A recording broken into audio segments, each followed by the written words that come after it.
Do you know why it is important to have a budget? Hey, Jason here. If you're new to the channel, I've been an expat slash nomad for 10 years.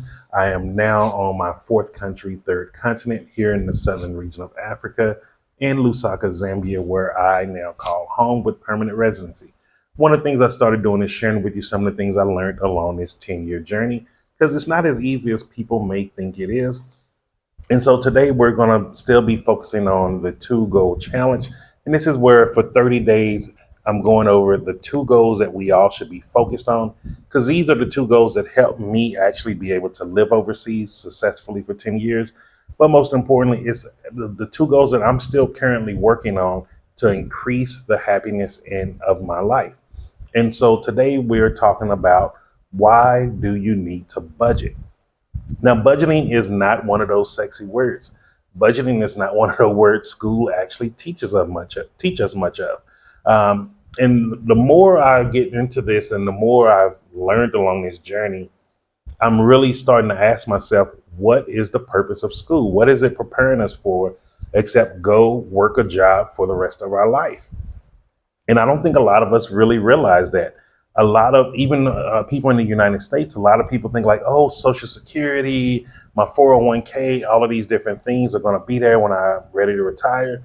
But what they're not teaching us is the deflation and inflation of every single economy in the world. It makes it next to impossible for people to retire. I remember when my mom first started seeing how little her Social Security was after all the work and the years she's put into that system. Hey, how you doing? Coffee by Sophie. And she saw how little it was. She was like, man, I can't retire just yet. And I don't think that's fair. I feel like anyone who has put in a lot of hard work, put in their time, they should be able to enjoy the later years of their life. People should not be focused on having to worry about bills, having to worry about to be able to sustain themselves, especially as we get older. One of the goals that I made for myself at a very young age was I was not going to work after I reached 50. I think I retired at about 29 medically from the military after being in war. But it was a goal of mine to not have to work past 50. I remember I saw my grandmother working while she was older, seeing people around me working while they're older. And I just couldn't understand, how is this fair? And to this day, I don't believe it's fair. I get annoyed when I see elderly people working or people that are past their young age. Like even here in Zambia, you see people. Hey Ben, I'm actually I'm in Ibex Hill, but I live out here. And so like even here in Lusaka, you see people that are. Why is this doing that? Okay, I'm gonna just let that be. So YouTube, I'm out live on TikTok. So when you hear me speaking to someone, I'm actually speaking to people that are catching me live. If you want to catch the live video, go to follow me on TikTok, Jason Cheney 777. And for YouTube, TikTok, if you want to catch the replays of this, okay, you're not far from me, brother. You can catch me on YouTube at Jason Cheney 777. And so here in Zambia, you see people that what I consider should be entry level jobs. And when I say entry level jobs, that is not something disrespectful or being rude, is meaning there are certain jobs that should be for people in universities or getting out of universities or even out of secondary school. I think they call it here, what we call high school. Those are what are entry level jobs. Even in the United States, like there's entry level, there's medium level, like there's you're supposed to work yourself up. You should never be stuck in one place. And this is where the system has really failed all of us now. You're seeing people that are stuck in one place and they're not able to get out of it, and they don't even have a clue of where to start. Even when I was working for the post office in Texas, I remember I met a guy there. He'd been working there for over 50 years. And I told him, I was like, why are you still here? I was like, and you've been here for 50 years working a federal job. And I'm like, you've been making good money. What are you waiting for to retire? And he was like, I don't have enough money yet. I'm like, and I didn't mean it to be rude or anything, but I had to ask him, I'm like, if you don't have enough money after 50 years doing this, Adam, what's up, brother? How you doing, man? I'm still waiting for your content to come out. I asked him, I was just like, what is going to change if you work another year, another 5 years, or another 10 years? And I told him, I'm like, you're holding the place of a job for someone else that should be here. I mean, I was like, dude, you're over 70. Why are you still working? There's 30-year-olds, there's 20-year-olds, there's other people that should be filling this spot that you're holding on to. And I'm sharing that with you because I want you to see, like, not it's not like a Zambian thing, it's not an African thing, it's not a Colombian thing. It's a worldwide thing. People are being stuck in situations because they're not being taught finances. And because they're not being taught finances, they do not know how to utilize the money that they're earning. And then they're looking up 30, 40, 50 years later when they're ready to retire, and then they realize they can't. And the reason being is most people do not budget. I didn't understand a budget. I didn't even hear the word budget till I was about 24, 25. I'm just being honest with you. That was my first time actually hearing the word budget. It never crossed my mind. I never thought about it. The only thing that I was trying to understand how to do before that was balance a checkbook. Guess what? Checkbooks don't even exist anymore. So that was a waste of energy that I put in there. Whereas I should have been learning how to budget, how to live off the money that I'm earning, how to live beneath my means, how to stretch my money to where it can actually make more money for me. Like one of my philosophies now is I try to always set aside a little bit of cash to go make babies for me. What I mean by that is I set aside a little bit of money to go make more money without me doing anything. What just happened there? Okay, it's good. Our power just cut. And so I encourage everyone to do that. But if you do not understand how to budget and handle the money you have right now, how can you ever get to that place to where you can start putting money into places to make more money for you? Now, I use places such as crypto. I use stocks that I invest in to get a dividend. Like I had one stock that paid me 2 cents last week. I was happy. That was 2 cents I made without doing anything. And you have to start looking at it on those simple levels, because once you get it at a simple level, then you can start multiplying and compounding it and figuring out other ways to get it faster and higher. And so what does it mean to have a budget? And one of the reasons why I'm always asking the questions of defining words is we need to start understanding what these words really mean to us. We have this image in our head that we know what every word means because we went to school, we're educated. But the truth is, if you don't know how to apply it to your life, you do not know what that word means. I am not ashamed to say for many years of my life, I did not know what the word budget means.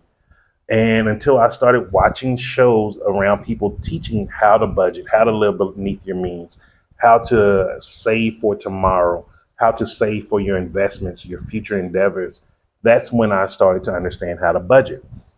And when I first started out, it was so rudimentary, I was embarrassed. But look at where I'm at now. When I first started out, I had a bucket. It was about this big, this round. I taped the whole bucket up because I didn't want to see the money because I felt like I would have been very enticed to take it.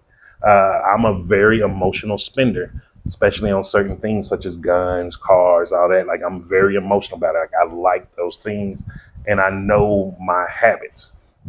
And because I knew my habits, I was like, let me tape it up. I taped it all the way up in electric tape and duct tape. And then I put the lid on there. I cut just enough of a hole in there to put in money and change. And then I taped up the lid. So that way I was not able to get in there. And what I put on there was a 52-week calendar because I wanted to save every single week. This was something I never done before. It was difficult. It was stressful. There was days I was mad at myself like, dude, why are you doing this? This is dumb. This is stupid. All this negative self-talk I was telling myself. But I kept doing it. I kept doing it. I kept doing it. People would see it and they'd be like, they would make fun of me like, dude, that's how you got to save money. Don't you have a bank account? And I was like, yes, I have a bank account. But guess what? Every time I put money in my savings account, I end up swiping it for something that I felt like I needed. So I was like, I need to discipline myself to a certain level. And this was the level that it took. After that 52 weeks, I had enough money to go on a cruise. I went on a vacation. That was my first vacation as an adult. It felt fucking amazing. It felt great. I had a great time on the cruise. I slept good on the cruise. I made good friends from the cruise. I was a UK comedian on there. Me and him, we was like thick as thieves, man. We were just really enjoying the entire time on the cruise. But what that did, it clicked something in my head. It was like, yo, I like this. Like this 52 weeks that I was saving up money, and this is what I got to do. This going on the cruise was worth way more than the stress and the denial that I was in of saving for 52 weeks. And that was what kickstarted me getting into the place to where I am today, to where I'm able to budget. I don't have a problem running out of money every month. I'm still able to invest in things that's going to make me more money. Am I rich? No, not yet. I'm getting there. But the thing about it is, I'm not stressed. I'm not stressed over bills.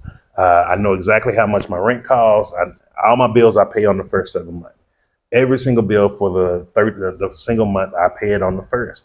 I don't have any other stress. The only thing I have to do is just every once in a while stock up on food. That's it. And then pay for my haircuts. When I go get my haircut and my manicures and pedicures every during throughout the month.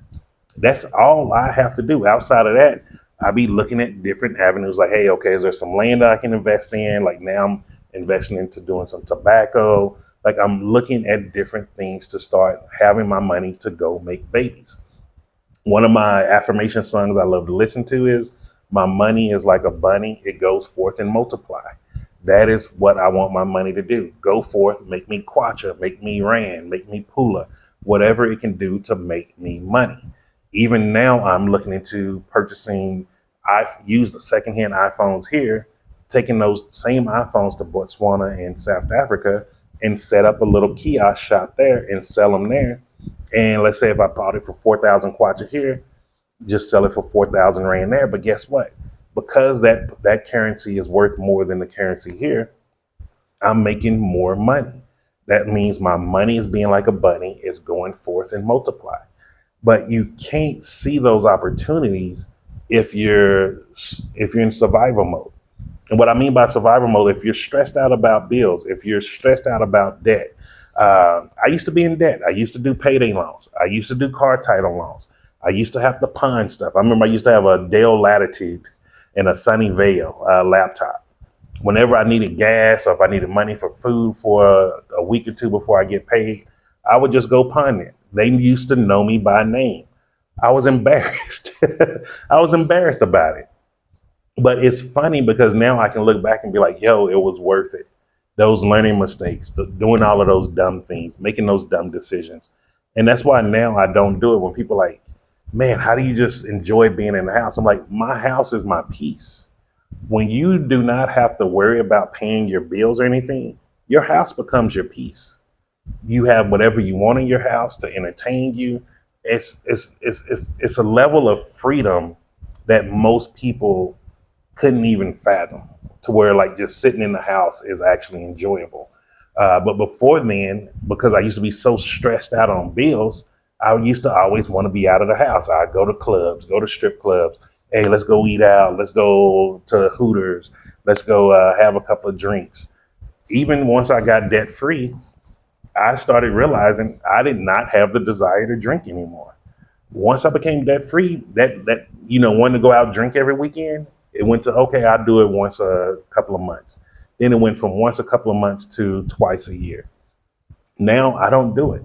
I have no reason to. I don't have a desire for it anymore because I don't see it from a perspective of that entertains me anymore. I don't get enjoyment out of the things that I used to do when I was broke. And all of that is because of budgeting. One of the things that really, really blew my mind when I first started learning how to budget was I was already at my dream goal of making over $100,000 a year. I always told myself, man, once I make $100,000 a year, that's how my life's going to change. I'm going to be doing this, doing that. I'm going to be enjoying life. No one's going to tell me anything. I was probably the most stressed out when I realized that I was making $100,000 a year, and I was mad. I was physically mad at myself. I'm like, how the heck is it that I reached this goal of mine that I always desired to reach and I'm not enjoying life? And then I started writing down my budget. When I started writing down my budget, I started seeing I was throwing away money on so much dumb stuff. And about 40% of the money that I was spending recklessly, I couldn't even tell you where it went to this day.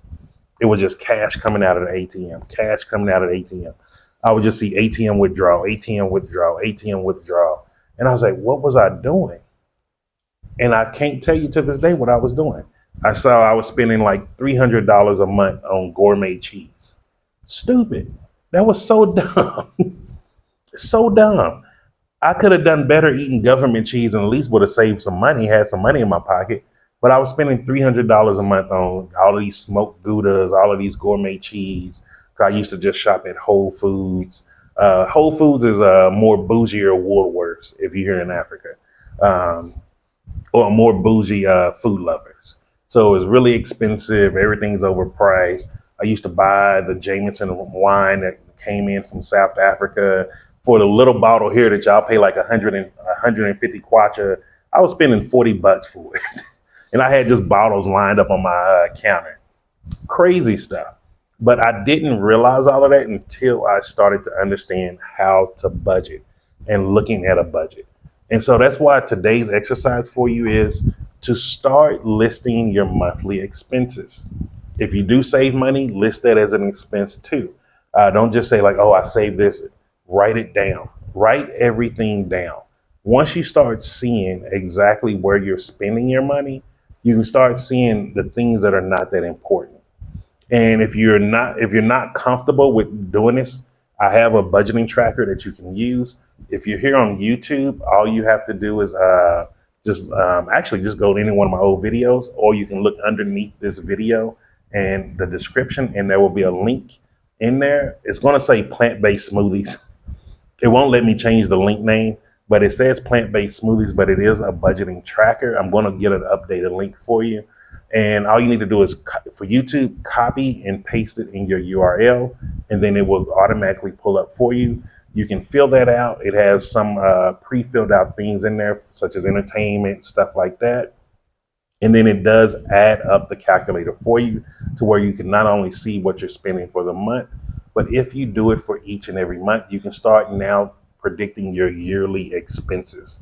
This is how I do my 5 and 10 year budgets. I use the same tracker. I do a month tracker. I predict my budget for a year, and then I do a prediction for 5 years, and then I do a prediction for 10 years.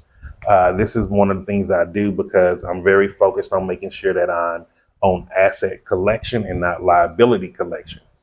So because I know exactly how much money I will earn from my pension over the next 5 years and 10 years, not only does it help me predict how much life insurance I need to get for myself, which is what I'm working on, but it also helps me to understand how much money should I be moving aside for asset collection. And once you get to a place to where your budgeting is good, you can start doing that 5 and 10 year prediction. You'll start seeing like there's not much excuse once you get to a certain level.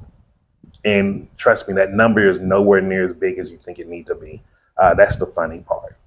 Once you get out of debt, and you're living beneath your means, the magic number for you to be able to be financially free is extremely low. It's nowhere near what I thought it was going to be.